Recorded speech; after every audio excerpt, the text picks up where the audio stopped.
Uh, Long time no see.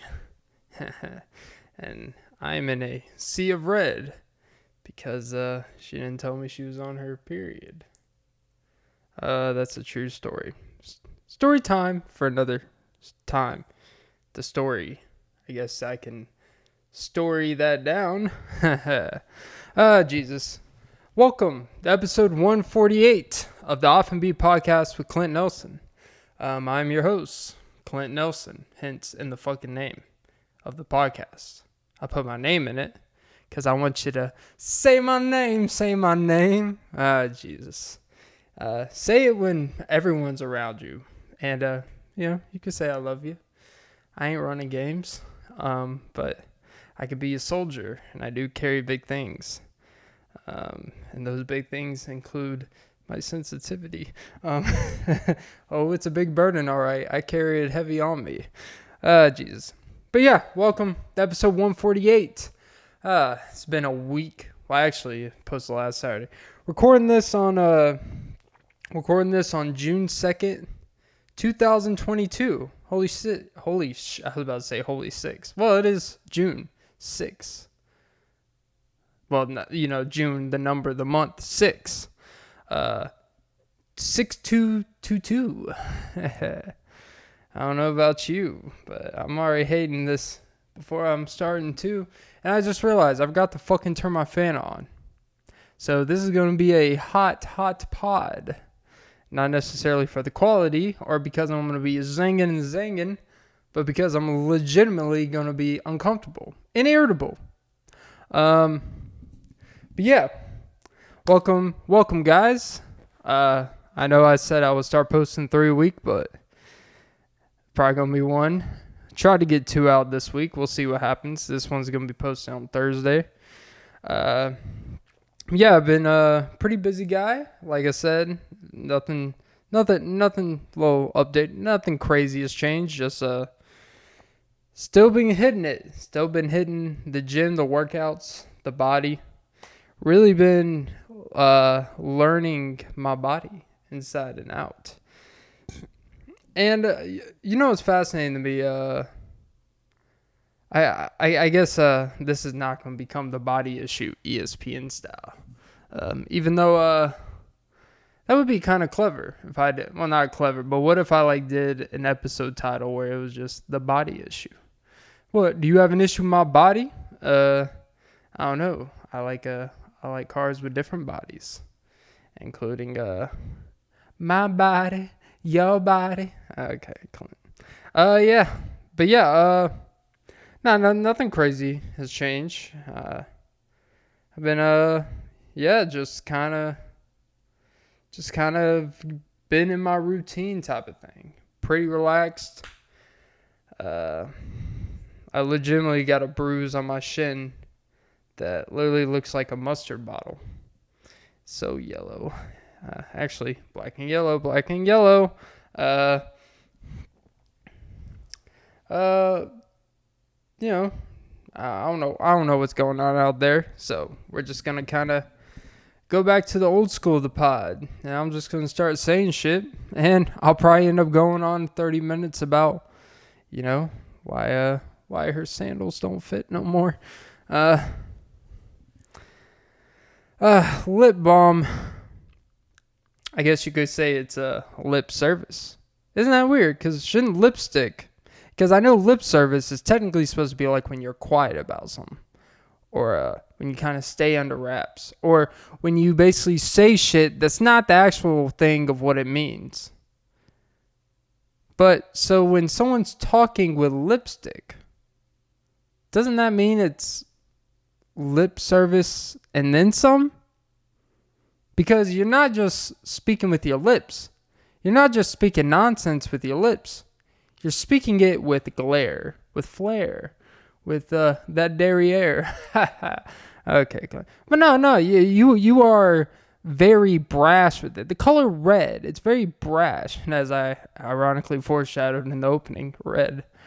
I'm seeing red, can't get you out of my head, girl, can't get you out of my head. I still don't know what seeing red means in that song by Dustin Lynch. What the fuck are you talking about? Can't get you out of my head, girl. Can't get you out of my head. I'm seeing red. I guess I wonder if when he's saying I'm seeing red, is he literally just talking about like maybe he's talking about her lips because that's all he sees is her lips, or is he talking about all I see is making you bleed, bleed it out. Talk about a slip in the knot, the strings you can't attach. Jesus, talk about a Herculean effort. Which, not speaking of Hercules, but I'll tell you what. I've been watching a lot of reaction videos, to, well, not even reaction specifically, but you know those Jubilee, the cut, those where they bring in like a poll of like 15 to 20 people, and they'll have a kind of like a conversation, open debate between people, and it's simply about very specific issues. Like it could be about transgenderism, it could be about, it's very hot topic type of shit. It could be, a lot of it's about race, it's about difference in, you know, the way people think, and it's like open, you know, I don't think it's a bad show by any means. Like I think that it's well intentioned, but I do notice that it's not really the most unbiased thing. As you may, the subject matter, you would think it's very unbiased, but they kind of bring in people where it's like, oh, I see what this is about. This is about, we are going to bring very feminine dudes, and we're going to bring in very feminine or masculine women. And the feminine dudes always just get run over in these conversations because they have no backbone. They're not really well versed on what they want to speak of. They just kind of say shit, and it doesn't necessarily mean nothing. But anyways, and I've been watching a lot of these things recently, and I don't know why. I'm not really into being serious when I'm on YouTube and shit, but you know, there was this one where it's they had them call your ex and see, and they basically want to ask their ex over the phone, like, hey, why do you think it didn't work out? Well, probably because you call and ask things like, why didn't it work out? That may be one of them. Like when a marriage ends, when you get a divorce, it's not there's no conversation that's needed for why it didn't work out.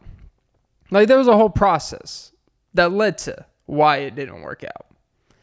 And when you financially involve lawyers and all that shit, it doesn't really matter why it didn't work out.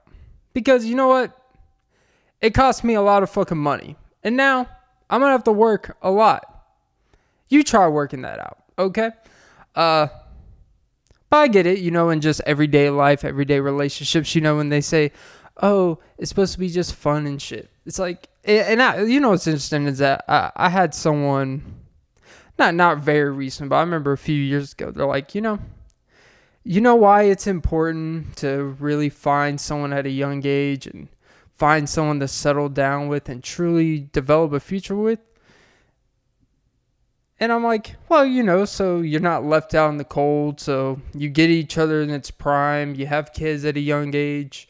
So even when your kids go off to college, you know, or, you know, not even, well, when your kids get older, you can still kind of have the fun. You still have your legs, you know, you can still walk.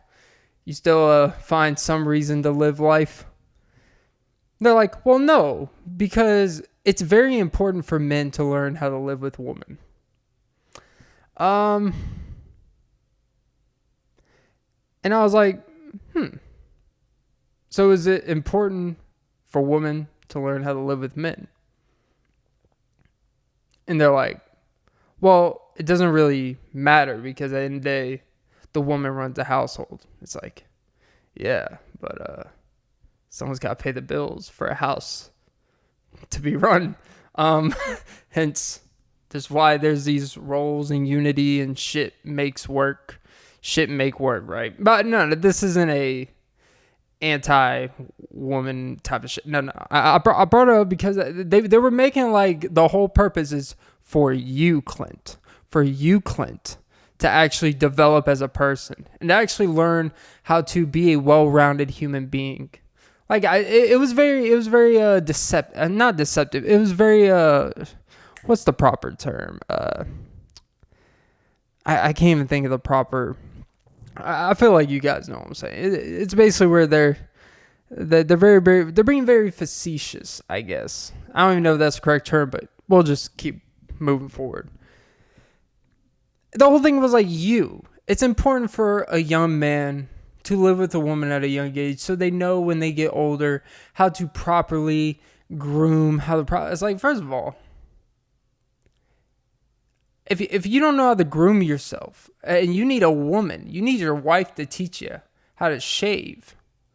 Like, so something fucked up happened along the lines before. It is not a woman's job to teach a man how to clean up after themselves. You're just supposed to do it. No, I'm kidding. No. But the thing is, like, it's this weird thing where, when I was breaking down what they were saying, I'm like, I don't need a grown person to teach me how to do shit. I don't need a partner to teach me how to do my laundry. I know how to do my laundry. I'm a self-sufficient human being. I know how to wash my body. Unless you want to wash my body, then that's a whole different thing. If you want to give me massages, sure. But I don't need another grown person to babysit me. And it opened my eyes to how a lot of people view a lot of cohabitating, of living with someone. It's they think when they live with someone, the job of the other person is to like kind of babysit them, to kind of fill in the gaps of what they lack as a person, which to an extent, I think there's natural gaps that guys and girls have in general that, of course, like, you fill in those roles. Men do men shit, women do, everything else. I'm obviously kidding when I'm being this whole like, woman in the kitchen. But hey, you know what? You should learn how to cook a little. I don't think that's crazy. Like, pig in blanket, baby. And I'll look like a pig in my blanket. Because I'll eat you up. And I eat a lot of sausage. So, pig in blanket it is. More like pig in a rice wrap. It's basically since I don't really eat. Not that I don't eat bread, but I just naturally haven't eaten bread in a long time. Or that often. I typically just eat rice and meat. So, for me, it'd be like a sushi roll.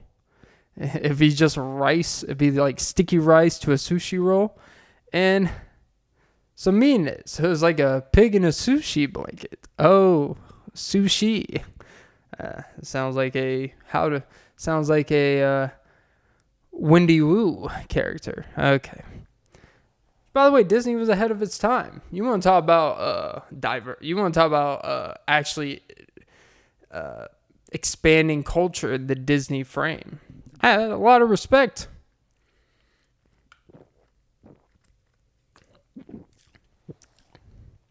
Even if the girl that played Wendy Wu was named Brenda. But hey, you know what? Let's fight the battles that are there, okay? But no, look. It opened, and I guess the thing that I took away from all of this the most is, why the fuck would I want to live with someone? Why the fuck? The idea of, I'm not saying I don't want to be married or be in a serious relationship and move in with someone. That's not what I'm saying. But their reason was like, you should really start settling down and getting with someone. It's like, well, what, you think I'm just out here just like purposely just breaking these girls' hearts? It's like, no, it comes natural, baby. I'm just, it's funny, when I was in my hoe phase without actually being a hoe, but when basically I was in my temporary, hey, things seem to not work out, so let me label it something to make myself be in a more powerful type of motionless position when in reality, I just kind of suck at a lot of this shit. Or I was immature at the time. But the reasoning for is like, wait, your reasoning is because I need to learn? I need to learn. There's nothing she could do that I can't do. What? I can cook.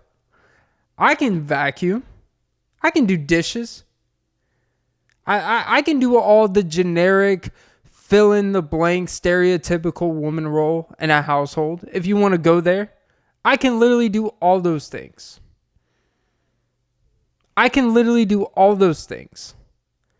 But so if we're talking about anything of me learning how to live with a woman, doesn't she actually need to learn how to live with me, since I actually know how to do shit that she more than likely does not know how to do?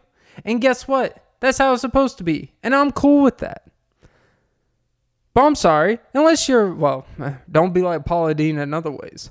But unless you're cooking me some, shake and bake chicken, real shake and bake, baby.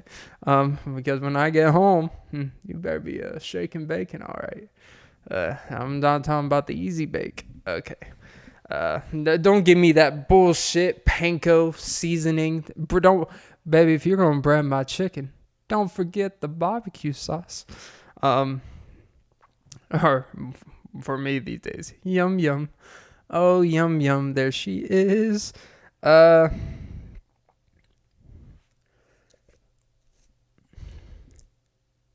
It was just fat. I'm kind of like at a loss for words, even reminiscent on this conversation with this person, because they really thought they were like, oh, it's important for young people to live together so then they can basically, when the inevitable will happen, the first person you live with of the opposite sex that you are with, it will not work out. I hate to tell you, it will not work out. One thing, shout out to my mom. One thing she instilled in me is that, you can live with someone, or you can know someone for years. You don't know anyone until you live with them. You just don't. You can marry, and she's a big proponent. You should live with someone before you marry them, right?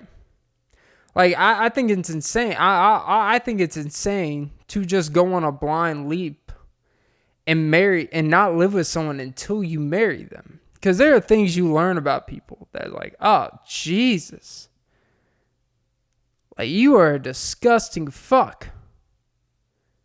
But you don't know that because it's easy. Like, I look at when you're dating someone, it's like when the grandparents come once or twice a year.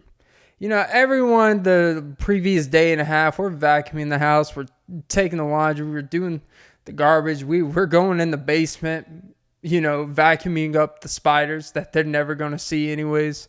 We're organizing the tool shed. We're organizing, we're blowing leaves out in the yard just to impress the grandparents who are going to come over for a couple hours for a couple days over the weekend, even though they're staying at a hotel, right?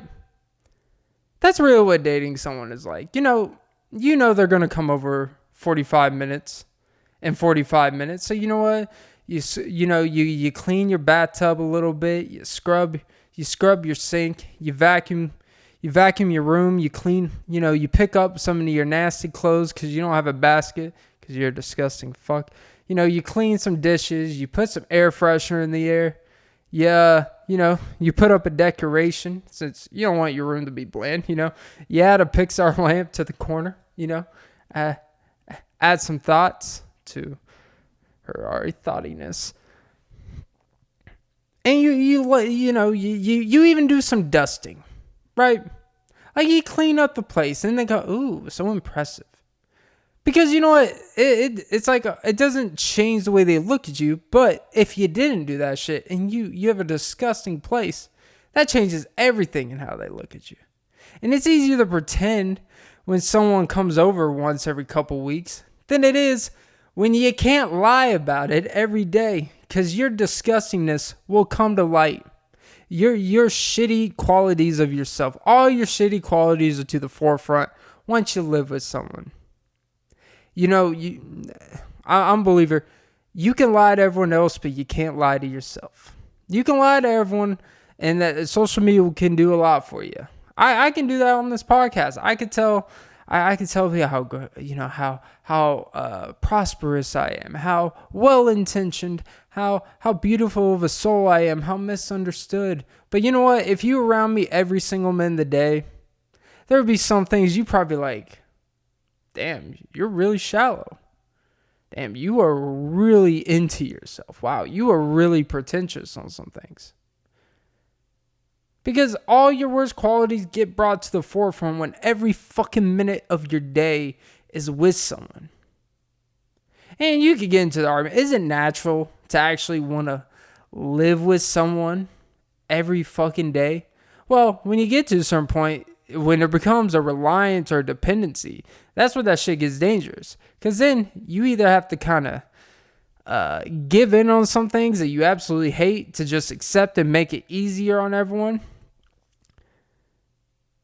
Or it creates this real resentment where because you are so dependent on someone, you everything becomes so personal and everything becomes so downtrodden and hatred.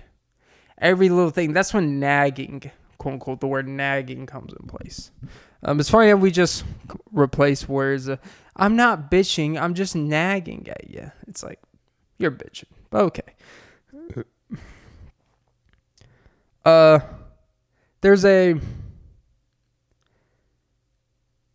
And what this situation with this person opened my eyes. And my eyes like, why the fuck would I want to live with someone? It doesn't sound like a treat. The first person, like I said before, first person you live with, like in that capacity, it won't work out because you were too naive. You were just too naive to truly understand what you're getting yourself into. And so do we all just need to live with, well, excuse the language. Do we all just need to live with a bitch that we know we're not really into, but we do it for like 9 months, a year and a half, just to get some reps in, just to get an idea of, oh, this is probably what I'm going to have to deal with when I'm actually with the person, the love of my life. That it may not be as annoying as shit, but a lot of men and a lot of women have similar qualities as each other, typically. And, you're not completely thrown off by certain things. You learn, like, you kind of soften the blow. And you're just a little bit more prepared. You've been desensitized. You've been told you ain't shit 100 times in the past 50 days. It's like, you know what? You can't hurt me no more, baby. Oh, it's love. I can feel it. Love is in the air tonight. Oh, Lord. It just doesn't seem like a fun time. I don't know. Living with someone has got to be one of the most... And God forbid sleeping in the same fucking bed. Like, look, I have slept in a bed with lovely ladies before. Not always like that, but And I understand why people don't sleep in the same bed as their partner. This shit is insane. It is wild. I don't care how big your bed. I don't care if you have a double XL, king tut, whatever the fuck, mega mattress, firm bed, sleep number, purple bed, whatever the fuck is out there these days. It is God. It is nothing but tossing and turning. It is just heat suction. For some reason, when you are next to bed, when you're just by yourself and you have a blanket over you, it's like, okay, you're warm, you're cozy. For some reason, when there's another human, and even if they're not one of those pullers of the blankets, I guess you could say that's a blanket statement. Jesus Christ. But And God forbid if they like bed sheets that are like polyester, but you're more of, I like cotton bed sheets. Then what will you do? Half and half? You can't do like half ice cream. They're like, the bed sheets don't work. Do they make like split bed sheets where it's half one type, half the other? Half like silk and the other like, I don't know, Arabica, coffee zinc type of leather. I don't know. You know, they have weird bed sheet styles these days. Bamboo sheets. I don't know. You know, bam, because I bam when I'm with my boo, if you get what I mean. And talk about Bam out of bio, bringing the heat. Bam, heat. See what I did there. Everybody watch Kung Fu fighting. But no, like we need to stop. I'm honestly. I honestly don't know if I could sleep in the same bed as another human being every night. Like, I can get uncomfortable by myself. And even just laying next to someone for a brief period of time, I get a little antsy. It's like, all right. It's like, what the fuck? But it's like this But it is important to learn how to sleep in a bed with someone because you learn, maybe you learn about respecting space. Maybe you learn about annoying things you do. You know, like stretching your legs, apparently. Apparently that's an annoying thing. And someone always ends up gravitating to slightly over the middle. And you're kind of stuck on the last 20%. You're like, I can manage this. But then you wake up with enough sore necks. You wake up with enough aches in the backs. And you're like, you know what? I fucking hate you.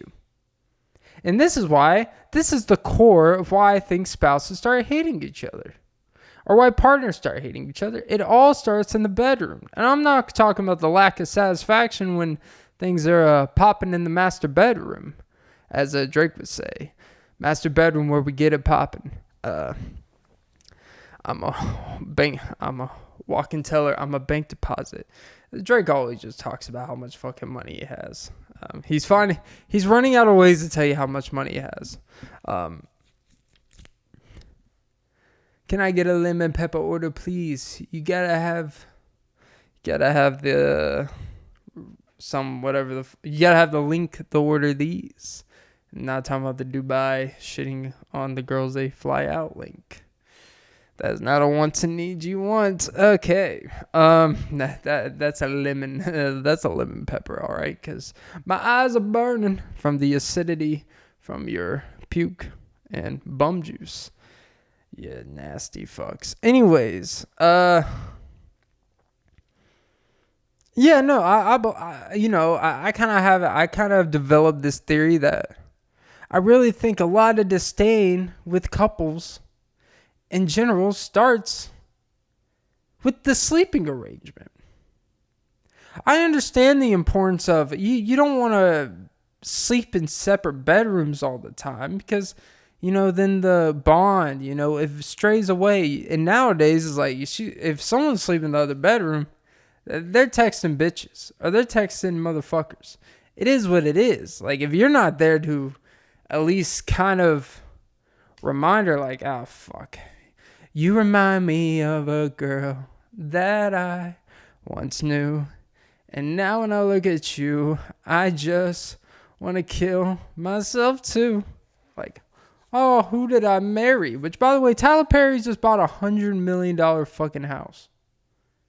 Congrats, I guess. It's kind of weird. Like, it's one of those weird, like, $100 million house. I want to be that guy. Is it really necessary? It was something like 9 bathrooms. It was like one of those things. It's like, okay. I mean, good for him, I guess. But yeah, why did I get married? And living with someone doesn't necessarily mean marriage. Because you don't want to live with the person that you think you're going to spend your life with. And you know nothing about what living with the opposite sex or your significant other is like, because you're used to living your way, what you like in the fridge, your diet, because you do become who your partner is. you do kind of turn into your partner. Like if you go into the relationship eating healthy and your partner, not so much. You know, you could try to have split meals, but sooner or later you're going to start eating the same shit. You cook meals and stuff, and you could try to add asparagus. You could try to add your beet juice, whatever the fuck you want to add. You could add your, papayas. You can add your carrot squash bullshit. You know what? Sooner or later you're just going to be like, fuck it. I just got this tub of mashed potatoes. Bob Evans, baby. And you're just going to start buying mashed potatoes, mac and cheese, because that's what they like. And you're like, fuck it. You know, I'll add a little few LBs to make my hubby happy. And then you realize he's like, no, I wanted you to stay thin, baby. But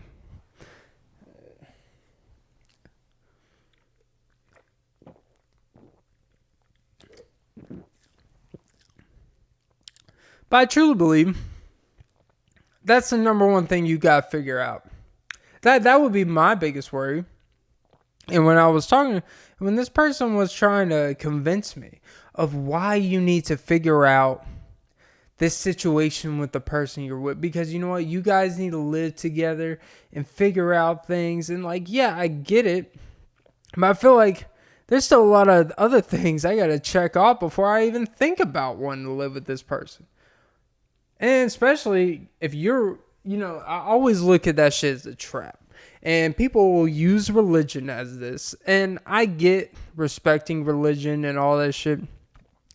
But you know what? It's funny how people with religion, they'll pick and choose the parts that they want to apply, but then the ones they don't. And that's, I think, one of my gripes with a lot of these things. But if you date someone who's religious and you're not, it's fine. Except when you start getting to these things like, hey, so we're not living together until after we walk down the aisle and we're married. And you're like, that's pretty illogical. Because you didn't apply the wait till marriage to let me bust it open. Apparently that was okay, when the ramifications of bringing a child into this world before we're married, but not living together, you thought the potential of bringing a child in this world wouldn't have been that big of a deal without being legally married, but living together in a rent apartment or whatever the fuck. Then you have to buy a house. Like, you don't have to buy a house when you live with someone. You just need to pretend you have a space of something. Shit, rent out a fucking public storage place. I don't give a fuck. Yeah, you'll learn a lot about someone in tight spaces if you get what I'm saying. I'm such an immature fuck. But that's what makes me beautiful. I just want you to know you're my favorite girl. Even if it is in a storage unit. I guess the storage unit is really just like a flash card. Like a USB. 128 gigabytes, baby. It's like, yeah, you can only afford 64. It's like, actually, I can only afford 28. But okay. But look. And I guess when going back to some of the videos I watch, and it was... I remember one of the questions on these things. I know I'm like going back and forth on this shit, but I feel like it keeps it interesting.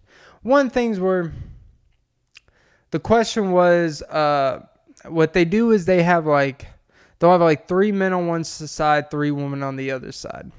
And the narrator or the announcer, they'll pose a question. And the people on whatever side that agree with whatever is being said, they come to the round table, the chair thing, and then they talk about why they agree with it, and then the people that don't necessarily agree with it, they come after a few minutes, and then they give their point of view, whatever. And it was, are women the prize? And when they said, are women the prize? Of course, two of the three of the women, then one of the guys went there. And of course, there was some guy that's like, without women, we wouldn't have us. It's like, yeah, well, without guys, we wouldn't have us either. You got to have a guy to create a young man. And you got to have a guy to create a young woman. And vice versa. It all works. It's called the It's called the genus theory. Well, not the genius, But it's literally like both parties need to exist to make it happen. But whatever. It's crazy shit. I get it. But hey, you know what? Everyone's the prize. You know what? Everyone's fucking important, I guess. Everyone is so much fucking importance. In reality, we all ain't shit. I guess. But I think when this and she was an older, it's not like a real old, but like a middle-aged woman that I worked with. And I would talk to her about things, and her life was interesting to say the least. She always had a boyfriend every other week. It was just kind of weird that I was taking her serious and her, now thinking about it, coming from the source it was coming from. You know what? I couldn't take her serious anyways, which is why I don't know about that one. And I think it spoke a lot about how she went about her life, how it was just all about having fun, even though she already had 2 kids and none of those fathers were in the life, but she's out here with a new guy every other week. And I'm like, your priorities are a little all over the place. And then you're out here telling me I should go live with, you really need to live with a woman. You really need to live with someone. And it's like, yeah, I don't know about that one. It seems like, honestly, the worst fucking thing you could possibly do, even though if you live with someone, you get out alive, you get out after a year, you have no crazy fees, and once the lease is up, your lease with her is up, and you just go your separate ways. You never call, you never text, you move to Kentucky. I don't know. Do what you gotta do, baby. Shake and bake in Kentucky. Get that chicken. Protect your chickens. It's how about chicken on the run? Yeah, kind of like a lot of fathers. Oh, that's a dark one. Chicken run. More like a chicken little dick. Anyways. But yeah. It was it's crazy that people, and I know, but I really feel I'm comfortable. Here's the thing, I'm not comfortable giving advice of what to do on things. But I am comfortable in telling people what not to do. I think we could classify that. I don't think that all advice is. I don't think one person could just not give any credible advice. I'm not one of those people if you haven't accomplished this, it's you know what? Because not doing certain things is just important as knowing what to do. And I'll be the one to tell you guys, do not live with someone. Just don't do it. Don't do it. There's no upside to it. No, but anyway, going back to, when you get in those situations where someone will use religion per se to be and to put a ring on it and stuff, I'm not, and even if you do put it, it's you know what, I'll meet you in the middle. We'll get engaged. We'll live at least for a few years. And if you could pretend for a few years and trap me, pretend to be a good old little bell button, be a good old bottom dollar that tomorrow, then you know what, you fool me for a couple years, then we get married, and then you're just a piece of shit, and you're lazy, you can't do shit, and you just decide not to do anything that you promised in your vows. You promised to not do anything that you promised your life to me and all that shit. You know what, I'll at least give you the credit. At least you pretended for 2 years. You put in some time. You wasted 2 years of your life pretending something. I gotta give it to you. But this thing of I'm not gonna live with you until we are married is insanity. The more you live with someone before you're married, probably the better. Because you have all the things that you have the breaking in period done. You learn what works with someone and what works with you two. You learn your sleeping habits. You learn your schedules, your combination of work, your social schedules, your life schedules. You know, if you have someone that likes to exercise and work out, you have a regimen of like, hey, they do this during this time, I do my thing during this time. You learn to set alone time for yourself. Not everything has to be done together. And I think that's the thing. People think when they live together, they got to do everything fucking together. Hey, I'm going for a walk. Oh, Jesus, I guess I have to go too. It's like, actually, you don't. I prefer that actually, I'm going on this walk to get away from you. And this house that I hate that I pay for every fucking month. It is a money pit. And you're the money pit. The house is actually easy to deal with. I can justify paying for it. But you, bitch, no. But anyways, no, seriously.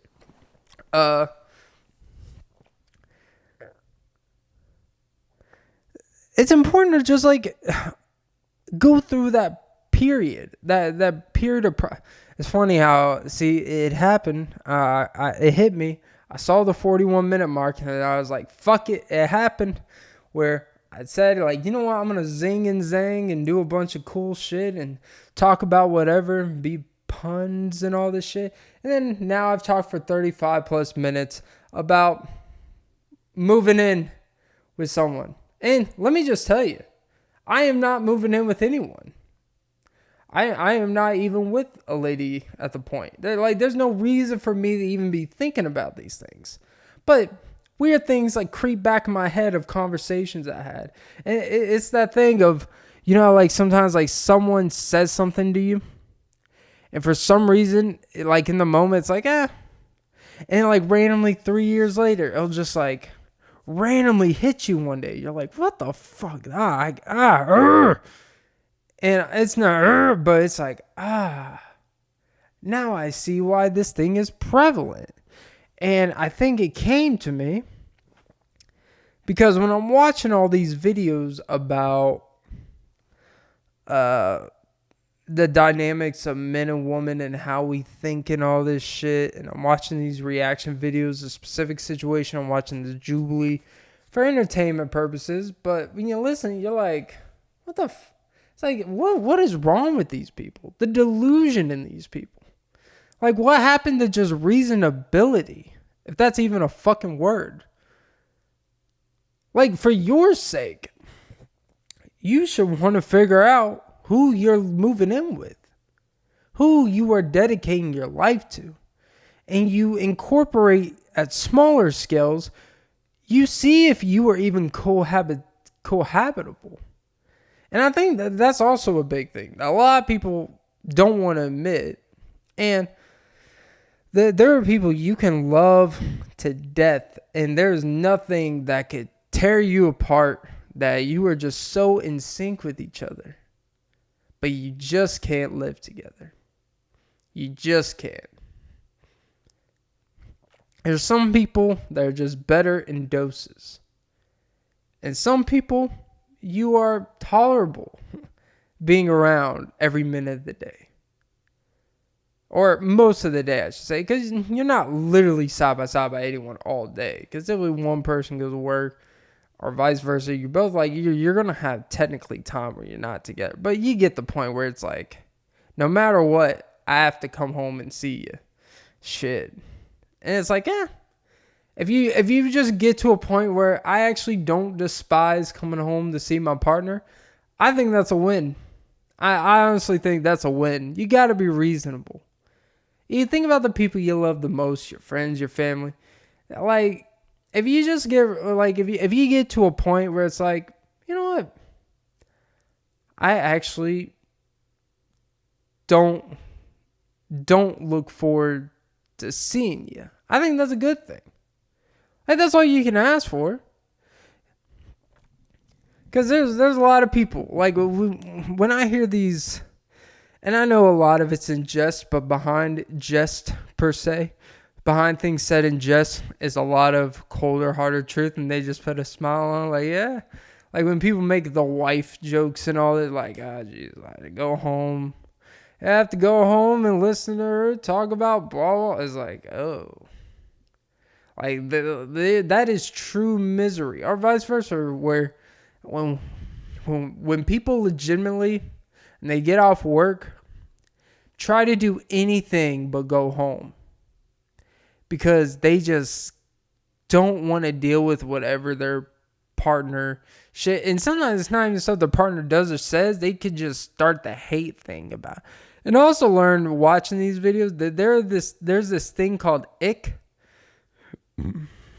where you get to it's probably typically a little bit past the honeymoon stage, where you can hit a phase with your partner where you just actually just hate every little thing they do, like it's an actual thing. And it's almost like you were trying to find every little reason to not like someone. And it's more when you hear people bitch about it, it's more like when they're complaining about the partner, it's like, oh, you just don't like this person. Like, I just don't like when he actually talks about things that he actually enjoys doing. It's like, oh, well, you sound like a treat to come home to. And those are the type of people when you're around people at work and they are miserable to go home, and they will try to stay at work as long as possible. They will sit in their car for an hour, 15 minutes before they even, put that car in reverse. And even when they put that car in reverse, they're like, should I put it back in park?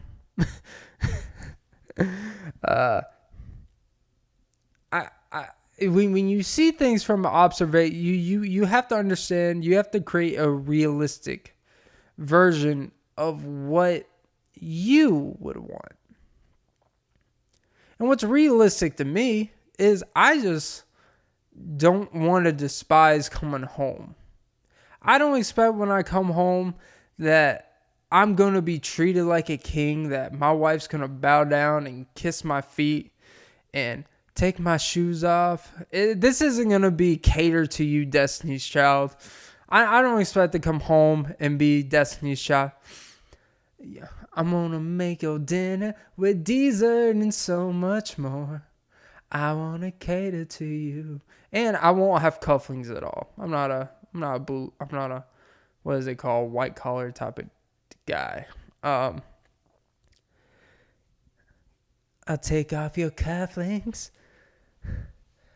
And I remember, I remember early on the pod, it had to be like within the first 7 or 8 episodes. I remember so distinctly.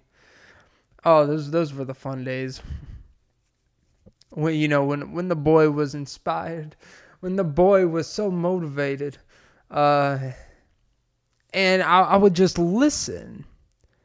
And I remember, because I remember the song under recent scrutiny at the time because of like Instagram and stuff. A lot of people were saying Cater to You is actually toxic. It sets feminism back and all this stuff.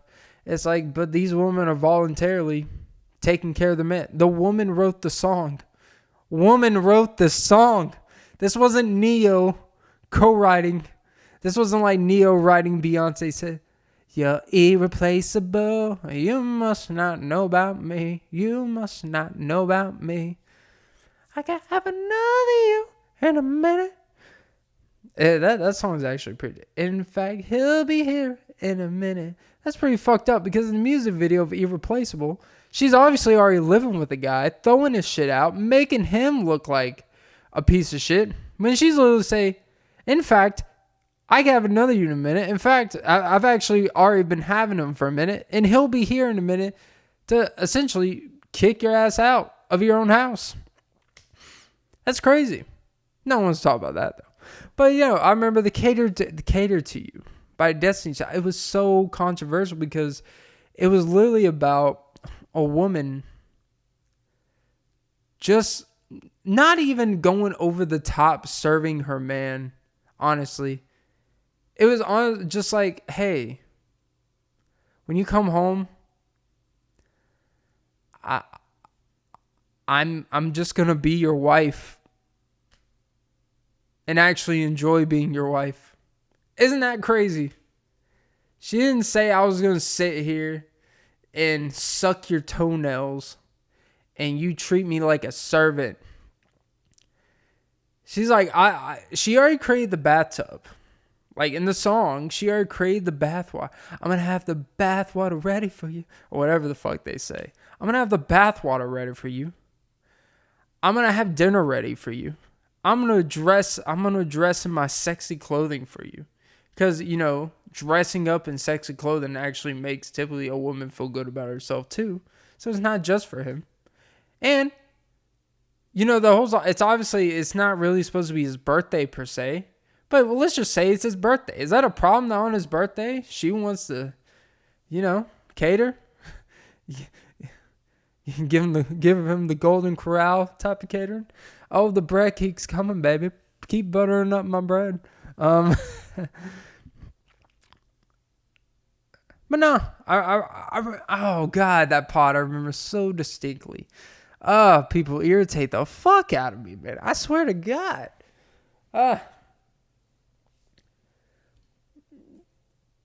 It's just funny hearing people talk about how they're the prize. Like, they're Beyonce. If Beyonce, Kelly Rowland, and Michelle Williams can cater to their man, I don't want to hear shit from you. Your idea of catering is you went to Subway or Publix and got him lunch for a couple days by getting the catering tray. That's your idea of catering. Alright? So you know what? I'm not telling you to rub your man's feet every day he comes home. I'm not one of those people. But,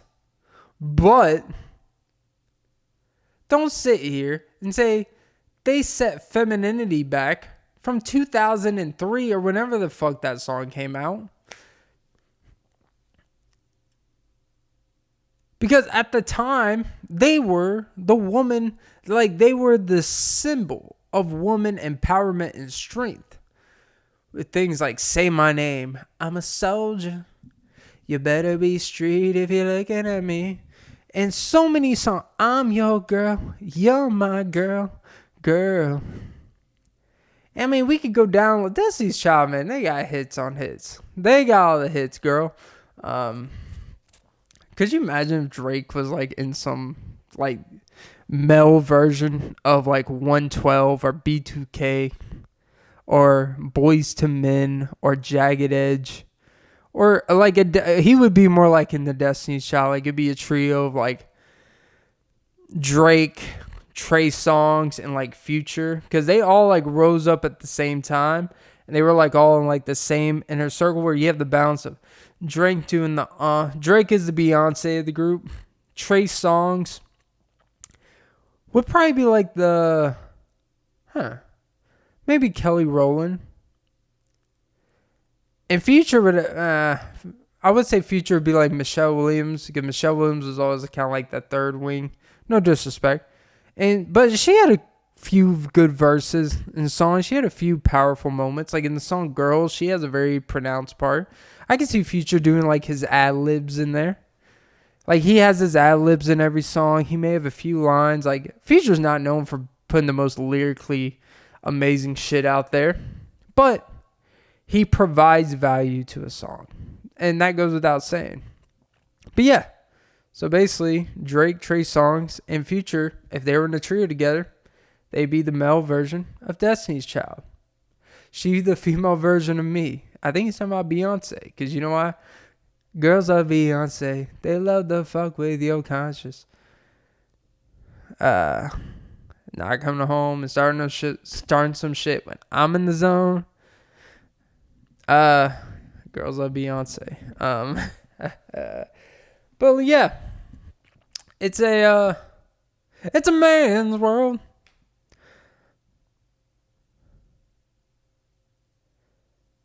Shit, trying to get back on track here.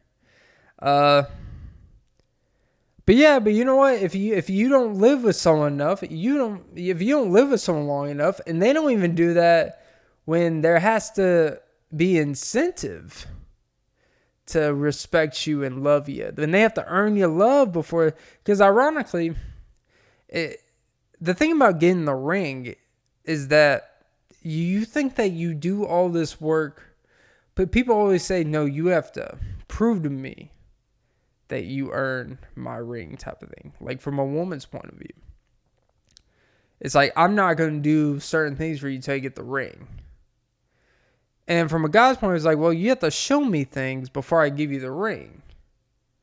But then it's that weird power dynamic where it's like, then what happens is, typically what happens is they do all this stuff. You give her the ring and all that shit. And then they're typically complacency, relaxing thing. And they may just stop doing a lot of shit because you know what? What are you going to do now? It's weird how getting... And I think it creates this, like, you want to be with someone until you get to that marriage ring status. Because once you do that, you're just friends who make babies sometimes. It's like Joe List said in his special, like, you can't, well, when you're married and you're with your wife or you're with your partner, you can't get too freaky in the bedroom. You can't say certain shit. You can't call your wife a dirty fucking whore piece of shit. Oh, it's like, I want to strangle you and shit. And then be like, I'm sorry. And then be clean dishes like, I'm sorry. I don't know what got into me. It's like, you can't really push past that. This ain't the Trevor Bauer special. Okay. Or Deshaun. But Deshaun Watson, he didn't really seem like he was a really... Not to get into Deshaun Watson's kinkiness. But he didn't really seem like he was like over the top in his like sexual overtness. It wasn't like Christian Grey out here. He wasn't out here. Well, Christian Grey, his is more of a power dynamic thing. But it didn't seem like Deshaun Watson was verbally saying weird shit. He just kind of has like that expectation that creates awkward, weird sexual environments. I think that would be a fair criticism. Even for the biggest Deshaun Watson defenders, it's like, it's a pretty unclear sexual environment precedent that he may set. Maybe. I don't know. But apparently there's a 23rd and 24th lawsuit. Which, why is it, like, shouldn't there be points like, all right, hey, we got 22. It's been 6 months since these have been filed. What are you 23rd and 24th doing now? Like, now the shit's like, all right, like, now I'm tired of these bitches. Not literally tired, like, but, like, this is where it's like, it honestly, all you're doing is by adding lawsuits. It's like these women, the most recent ones that added it, is like, well, why wait? You could have done it when everyone else filed in the same time. It's almost like they wanted to wait and wait. It's almost like it was planned from the opposing point of view that, hey, we are going to plan for you guys to wait and we're going to plant these lawsuits. Just in case the other ones start to clear out and veer and it seems like he may be found innocent or they're going to lose credibility and steam, which it seems like a lot of these things have lost credibility and steam. And I'll admit, at first, I was one of these, look, man, this dude's not playing. He's going to be suspended, even with the vast amount. Some of these were going to stand and he was going to be punished for it, right? And it seems like he's not really going to be punished for anything except just for bringing a black guy to the league for the situation itself. So we'll probably get like 6 to 8 game suspension, which is really a slap on the wrist considering what he could get. But he's still going to have to deal with this shit in court. But then it's like, this is like, oh, it's almost like they're trying to delay and keep this shit going on. And it's not really about holding someone accountable stuff. It's almost like we're gonna keep trying to plant shit and be deceptive with these lawsuits and how we do it to make it seem like someone is guilty even though it seems like there's not really enough to prove he's actually guilty. Which, by the way, for the Johnny Depp and Amber Heard shit, the verdict, he was found. He basically won. I think he only won like a couple million. I was so confused. Like, the verdicts, whoever the lady that reads the verdicts, it was like 9 minutes long. It's like they went through all these specific things. And it's like, just say. Like, just make it like the movies. I don't, you know what? I know the real life is not like the movies when it comes to court, and that's fine. But goddamn, like, it could have been a minute and a half. Like, the jury finds Amber Heard a cunt of defamation. Like, they could have kept it so simple, and they went through like 90 questions and answers and depositions in the verdict. It's like, geez, I don't even know what to make. If it wasn't for the title saying, hey, Johnny Depp won, Amber Heard lost, I would have been so confused of the verdict and what the fuck she was saying. Well, maybe go to law school. It's like, this shit's on the Law and Crime Network. All right. A lot of YouTube channels made a lot of fucking money during the Johnny Depp Amber Heard. They probably made more money than Johnny Depp actually probably won in that trial. Isn't that ironic? But yeah. Shit, I'm already over the hour mark. Gotta wrap it up. But yeah. Moral of today's pod is know your side of the bed. Do they do half and half bed sheets? I guess it could be a swirling bed sheet. Because, vanilla pudding, baby. But yeah. Live with someone that you're not too serious with. Don't get them pregnant. Don't get pregnant if you're on the other side. Learn some things. Break up with that person, then find the actual love of your life, and then you'll have a good idea of, hey, when we move in, we know what we need to do to figure out, to know what's cohabitable. Oh, and I think I almost forgot the bigger point when I was talking about being, I think here's the harsh truth about a lot of this, is that sometimes the person that you may not love the most is probably the person that you could live with, realistically. I know, and honestly, that's a real quality that matters. Because you got this crazy, deep passion love, but then you can't stand when they fart in bed. You can't stand how they shower. You can't stand when their nose gets stuffy. You can't stand looking at them around the house. You can't stand that they can't do shit, that they're a piece of shit. And then someone that's like, hey, yeah, you're pretty cool. I don't hate you. You're pretty stoic. It's not over the top. You're not emotional. Yeah, this seems a bit more relaxing. This seems a comforting home to come to. And I think sometimes that factors in when people decide who they want to spend their life with. Because this is someone you have to be around every fucking day. When you make that decision, that's not something you take lightly. And you know what else you don't take lightly? These nuts. Okay. No, actually, take it very lightly. Because I'm on a pitch count in my head. If you know, you know. That's a guy reference. If you know, you know. Every guy knows their pitch count. That's all I gotta say to that. All right, that's episode 148 of the Off and Beat podcast with Clint Nelson. Don't forget to like, comment, follow the pod, subscribe. And oh Jesus, I forgot to say at the beginning, but of course, ladies and gentlemen, suck some titties. Yeah, hit that high note. Almost like Ariana Grande. Except the only thing she's saying hi to is Mac Miller's spirit because she used Pete Davidson for, wants and needs. Like a little baby. All right. Have a great day, guys.